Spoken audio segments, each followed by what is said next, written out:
They say Paris is the city of love, but for Emma, it was the city where love had already died. Emma had stopped believing in soulmates years ago. After a painful breakup, she moved from London to Paris, hoping the beautiful streets, quiet cafes, and sparkling nights would help her forget.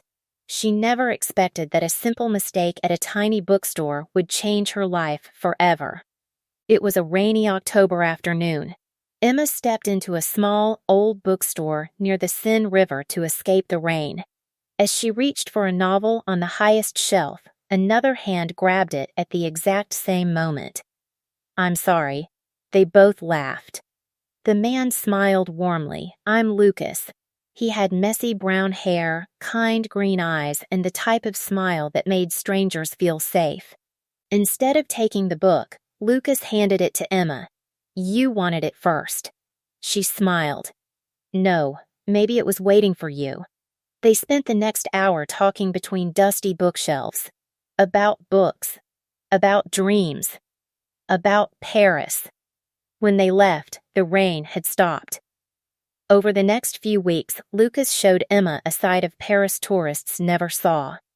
They watched sunrise from Montmartre, shared warm croissants beside the Seine, danced to street musicians without caring who watched.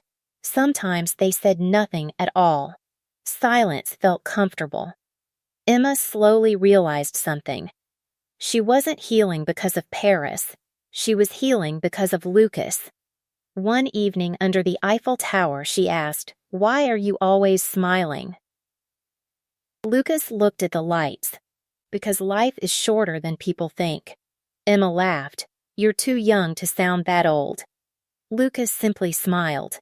"If only you knew." As winter approached, Lucas became distant. Sometimes he disappeared for days. His phone stayed off. His apartment was always empty. Emma started worrying. One evening she followed him. Instead of going home, Lucas entered a children's hospital. Curious, Emma waited outside. She saw him carrying toys, reading stories, making sick children laugh. One nurse noticed Emma. "You must be his girlfriend." Emma smiled. "Not exactly." The nurse looked surprised. "He never talks about himself." "What do you mean?" The nurse hesitated. "Lucas has been receiving treatment here for over a year." Emma's heart stopped. "What treatment?" The nurse quietly answered, "Heart failure." Emma confronted Lucas that night. "Why didn't you tell me?" Lucas looked away. "Because I didn't want you to fall in love with someone who might disappear." Tears filled Emma's eyes. "You don't get to decide that for me." Lucas smiled sadly. "I've already lost enough people." Emma held his hands. "Then don't make me one of them." From that day on, she attended every hospital visit, every test, every difficult day. Love became less about perfect dates and more about simply holding hands while waiting for doctors. One cold December morning, Lucas asked Emma for one final adventure. They climbed the quiet streets of Montmartre before sunrise. Paris slowly woke beneath them. The sky turned pink and gold. Lucas reached into his pocket, not for a ring, for a tiny paper crane. "I made this the day we met." Emma unfolded it. Inside was a handwritten note. "Thank you for making my last year feel like a lifetime of happiness." Emma couldn't hold back her tears. She hugged him tightly as the first sunlight touched the city. Months later, Emma returned to the same bookstore where they first met. She quietly placed Lucas's favorite novel back on the shelf. Inside it, she left another paper crane with a simple message. Some love stories aren't measured by years, but by the way they change us forever.